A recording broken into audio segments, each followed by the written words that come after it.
ಧರ್ಮಸ್ಥಳದ ಬುರುಡೆ ಪ್ರಕರಣಕ್ಕೆ ಟ್ವಿಸ್ಟ್ ಮೇಲೆ ಟ್ವಿಸ್ಟ್ ಸಿಗ್ತಾ ಇದೆ. ದಿನಕ್ಕೊಂದು ಅಪ್ಡೇಟ್ ಆಗ್ತಾ ಇರೋದನ್ನ ನೀವು ಕೂಡ ಗಮನಿಸ್ತಾ ಇದ್ರಿ. ಆದರೆ ಇದೇ ಹೊತ್ತಲ್ಲಿ ದಶಕಗಳ ಹಿಂದಿನ ಸೌಜನ್ಯ ಪ್ರಕರಣ ಕೂಡ ಮುನ್ನೆಲೆಗೆ ಬಂದಿದೆ. ಕಾರಣ ಸೌಜನ್ಯ ತಾಯಿ ನಿನ್ನೆ ಎಸ್ಐಟಿಯನ್ನ ಭೇಟಿ ಮಾಡಿದ್ರು.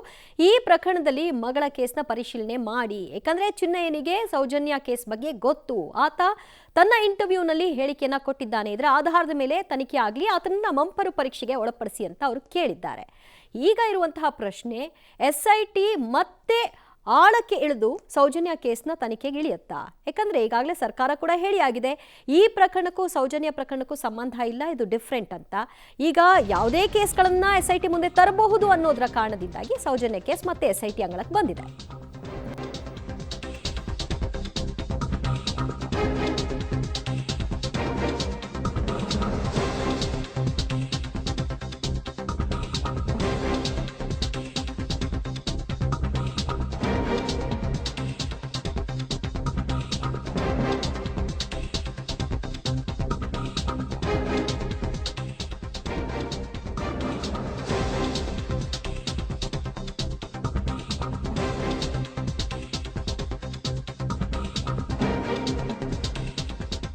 ಧರ್ಮಸ್ಥಳ ಬುರುಡೆ ಕೇಸ್ಗೆ ಟ್ವಿಸ್ಟ್ ಮೇಲೆ ಟ್ವಿಸ್ಟ್ ಸಿಗ್ತಾ ಇದೆ. ದಶಕದ ಹಿಂದಿನ ಸೌಜನ್ಯ ಕೇಸ್ ಮತ್ತೆ ಮುನ್ನೆಲೆಗೆ ಬಂದಿದೆ. ಧರ್ಮಸ್ಥಳದ ಸೌಜನ್ಯ ಕೇಸ್ ಓಪನ್ ಆಗುತ್ತಾ ಅನ್ನುವಂತಹ ಪ್ರಶ್ನೆ ಈಗ ಇರುವಂತಹದ್ದು. ಸೌಜನ್ಯ ಕೊಲೆ ಬಗ್ಗೆ ಬುರುಡೆ ಚಿನ್ನಯ್ಯನಿಗೆ ಎಲ್ಲವೂ ಕೂಡ ಗೊತ್ತಾ, ಅಥವಾ ಫೋನಲ್ಲಿ ಯಾರೋ ಹೇಳಿದ್ದು ನನಗೆ ಅದು ಗೊತ್ತು ಅಂತ ಹೇಳೋದಕ್ಕಷ್ಟೇ ಸೀಮಿತವಾಗಿದೆಯಾ? ಆ ಬಗ್ಗೆಯೂ ತನಿಖೆ ಆಗಬೇಕು ಅಂತ ಈಗ ಒತ್ತಾಯ ಕೇಳಿ ಬಂದಿದೆ. ಎಸ್ಐಟಿ ಏನ್ ಮಾಡುತ್ತೆ ಅನ್ನೋದು ಸದ್ಯದ ಕುತೂಹಲ. ಪಬ್ಲಿಕ್ ಟಿವಿಯಲ್ಲಿ ಎಕ್ಸ್ಕ್ಲೂಸಿವ್ ಅಪ್ಡೇಟ್. ಸೌಜನ್ಯ ಪ್ರಕರಣಕ್ಕೆ ಸಂಬಂಧಪಟ್ಟ ಹಾಗೆ ಎಸ್ಐಟಿಯ ಮುಂದಿನ ನಡೆ ಏನಾಗಿರುತ್ತೆ, ಅಥವಾ ಕೇವಲ ಪರಿಶೀಲನೆಗೆ ಮಾತ್ರ ಈ ಒಂದು ಪ್ರಕರಣವನ್ನ ಸೀಮಿತಗೊಳಿಸುತ್ತಾ? ಯಾಕಂದ್ರೆ ಬುರುಡೆ ಚೆನ್ನಯ್ಯ ಇಲ್ಲಿವರೆಗೂ ಮಮತಾ ಬಿಟ್ಟಿದ್ದೆಲ್ಲ ಬುರುಡೆ ಅಂತ ಗೊತ್ತಾಗೋಗಿದೆ. ಇನ್ನೇನು ಉಳ್ಕೊಂಡಿದೆ? ಸೌಜನ್ಯ ವಿಷಯದಲ್ಲಿ ಆತ ಏನಾದರೂ ಹೇಳಿದ್ರು ಕೂಡ ಅದು ಬುರುಡೆಯ ಒಂದು ಭಾಗ ಅಂತಾನೆ ಕನ್ಸಿಡರ್ ಮಾಡಬೇಕು. ಈ ಸೌಜನ್ಯ ಪ್ರಕರಣ ಸೀರಿಯಸ್ ಪ್ರಕರಣ ಹೌದು, ಆದ್ರೆ ಇವನ ಹೇಳಿಕೆಯನ್ನು ಇಟ್ಕೊಂಡು ನಾವು ಹೆಂಗ್ ನಂಬೋದು? ಇವನ ಹೇಳಿಕೆ ಇಟ್ಕೊಂಡು ಹೆಂಗ್ ತನಿಖೆ ನಡೆಸೋದು? ಅಬ್ಸಲ್ಯೂಟ್ಲಿ. ಯಾಕಂದ್ರೆ ಒಂದು ಚಿನ್ನಯ್ಯ ಸ್ಟೇಟ್ಮೆಂಟ್ ಅನ್ನು ಕೊಟ್ಟಿರೋದು ಎಲ್ಲಿ? ಯೂಟ್ಯೂಬ್ನ ಸಂದರ್ಶನದಲ್ಲಿ. ಆತ SIT ಕಸ್ಟಡಿನಲ್ಲಿರಬೇಕಾದ್ರೆ ನಾನು ಸೌಜನ್ಯ ಪ್ರಕರಣದ ಬಗ್ಗೆ ಕೂಡ ಮಾಹಿತಿ ಕೊಡ್ತೀನಿ ಸರ್ ಅಂತ ಅಂದಿದ್ರೆ ಅದನ್ನು ಸೀರಿಯಸ್ ಆಗಿ ತಗೊಳ್ಬೋದಾಗಿತ್ತು.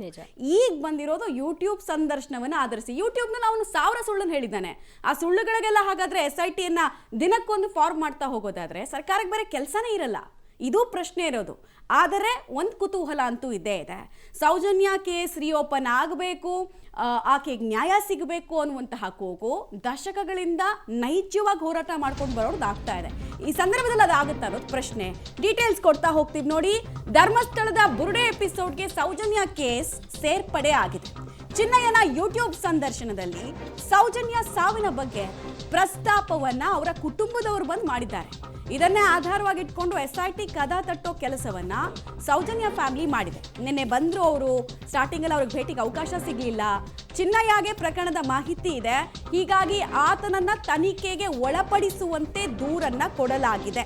SIT ತನಿಖೆ ವೇಳೆ ಇದನ್ನ ನಾವು ಪರಿಗಣಿಸ್ತೀವಿ ಅಂತ ತನಿಖಾಧಿಕಾರಿಗಳು ಹಿಂಬರಹವನ್ನು ಕೊಟ್ಟಿದ್ದಾರೆ. ಅಂದ್ರೆ ಯಾರೇ ಕಂಪ್ಲೇಂಟ್ ಕೊಟ್ಟರು ಕೂಡ ಆಯ್ತು ನಾವು ಪರಿಶೀಲನೆ ಮಾಡ್ತೀವಿ ಅಂತ ಒಂದು ಹಿಂಬರಹ ಕೊಡೋದು ವಾಡಿಕೆ, ಪ್ರೋಟೋಕಾಲ್ ಅದು.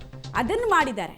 ಬಟ್ ಈಗಿರೋ ಪ್ರಶ್ನೆ, ಸರ್ಕಾರ ಏನು ಹೇಳ್ತು? SIT ಫಾರ್ಮೇಷನ್ ಆಗಬೇಕಾದ್ರೆ ಸೌಜನ್ಯ ಪ್ರಕರಣವನ್ನು ಹೊರತುಪಡಿಸಿ ಉಳಿದ ಪ್ರಕರಣಗಳ ತನಿಖೆಗೆ ಅಂತ SITಯನ್ನು ನಾವು ರಚನೆ ಮಾಡ್ತೀವಿ ಅಂತ ಸರ್ಕಾರ ಹೇಳ್ತು. ಹಾಗಾದರೆ ಸರ್ಕಾರ ಹಿಂದೂ ಮುಂದೆ ಆಲೋಚನೆ ಮಾಡ್ದೇನೆ ಹಾಗೆ ಸ್ಪೆಸಿಫಿಕ್ ಆಗಿ ಹೇಳ್ತಾ? ಸರ್ಕಾರಕ್ಕೆ ತಲೆನಲ್ಲಿ ಇತ್ತು. ಸರ್ಕಾರಕ್ಕೆ ಸೌಜನ್ಯ ಕೇಸ್ನ ಮುಂದಕ್ಕೆ ತೆಗೆದುಕೊಂಡು ಹೋಗೋಕ್ಕಾಗುತ್ತಾ ಇಲ್ವಾ ಅನ್ನೋದು. ಆಮೇಲೆ ತುಂಬ ಜನರಿಗೆ ಗೊತ್ತಿಲ್ಲ. ಸೌಜನ್ಯ ಕೇಸ್ ರಿಓಪನ್ ಅಂತ ಎಲ್ಲಾ ಕಡೆ ಮಾತಾಡ್ತಿದ್ದಾರೆ. ಆಗತ್ತಾ ಅನ್ನೋದು ಪ್ರಶ್ನೆ. ನೋಡ್ಬಿಡೋಣ ಸೌಜನ್ಯ ಕುಟುಂಬ ಏನ್ ಕೊಟ್ಟಿದೆ ದೂರಿನಲ್ಲಿ ಅಂತ.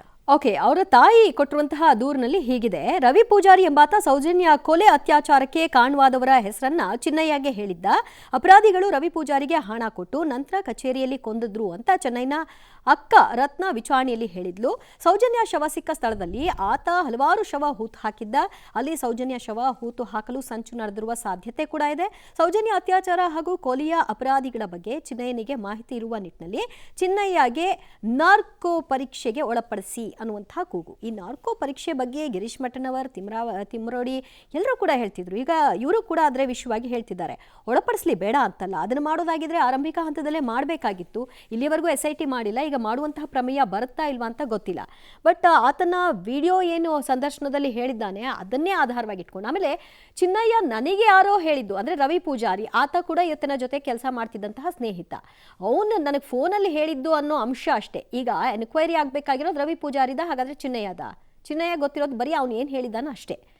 ಮತ್ತು ಸೌಜನ್ಯ ಪ್ರಕರಣವನ್ನ ತಗೊಳ್ತಾರೆ ಕೇಸ್ನ ಅಧ್ಯಯನಕ್ಕೆ ಮತ್ತು ಅದರ ತನಿಖೆಗೆ ಅಂತಂದ್ರೆ ಬರೀ ಟಚ್ ಅಂಡ್ ಗೋ ಮಾಡ್ಲಿಕ್ಕಾಗಲ್ಲ, ಅಷ್ಟೇ ಪೋರ್ಷನ್ನ ಮಾತ್ರ ಮಾತನಾಡ್ಲಿಕ್ಕಾಗಲ್ಲ, ಅದೇ ಅಷ್ಟನ್ನೇ ತನಿಖೆಗೊಳಪಡಿಸ್ಲಿಕ್ಕಾಗಲ್ಲ, ಡೀಪ್ ಇನ್ಸೈಡ್ ಹೋಗಬೇಕು. ಅದು ಆಗಲ್ಲ ಅನ್ನೋದು ಸರ್ಕಾರಕ್ಕೆ SITಗೂ ಗೊತ್ತು. ಯಾಕಂದ್ರೆ ಅದೇನೇ ಆಗಬೇಕು ಅಂದ್ರೂ ಅವರು ಕೋರ್ಟ್ಗೆ ಹೋಗ್ಬೇಕಾಗುತ್ತೆ, ಕೋರ್ಟ್ನಿಂದ ಅದು ರಿಓಪನ್ ಆಗಬೇಕು. ಆಮೇಲೆ ಬ್ಯಾಕ್ ಟು ಪೆವಿಲಿಯನ್ ಅನ್ನೋ ರೀತಿ ಸ್ಟಾರ್ಟಿಂಗ್ ಎಲ್ಲಿ ಮಾಡಿದ್ಯವರು ಹೋರಾಟನ, ಈಗ ಎಲ್ಲಿಗೆ ಬಂದು ನಿಂತಿರೋದು ಡೀಟೇಲ್ಸ್ ಕೊಡ್ತಾರೆ. ನೇರ ಸಂಪರ್ಕದಲ್ಲಿ ಜಾಯ್ನ್ ಆಗ್ತಾ ಇದ್ದಾರೆ ಸುಖಪಾಲ್. ಈಗ ಒಬ್ಬ ವ್ಯಕ್ತಿ ಯೂಟ್ಯೂಬ್ ಸಂದರ್ಶನದಲ್ಲಿ ಯಾವುದೋ ಒಂದು ಕೇಸನ್ನ ಹೇಳ್ದ ಅಂದ ಮಾತ್ರಕ್ಕೆ ಇಡೀ ಕೇಸನ್ನ SIT ವಾಪಸ್ ತನಿಖೆ ಮಾಡೋದಕ್ಕೆ ಬರುತ್ತಾ ಅನ್ನೋದು ಪ್ರಶ್ನೆ. ಆಮೇಲೆ ಹೈಕೋರ್ಟ್ನಲ್ಲಿ ಬಹಳ ಸ್ಪಷ್ಟವಾಗಿ ಈ ಸೌಜನ್ಯ ಪ್ರಕರಣಕ್ಕೆ ಸಂಬಂಧಪಟ್ಟಂತೆ ಹೇಳಿರೋದೇನೆಂದರೆ absolute no evidence Santosh Rao ಮಾಡಿದ್ದಾನೆ ಅಂತ.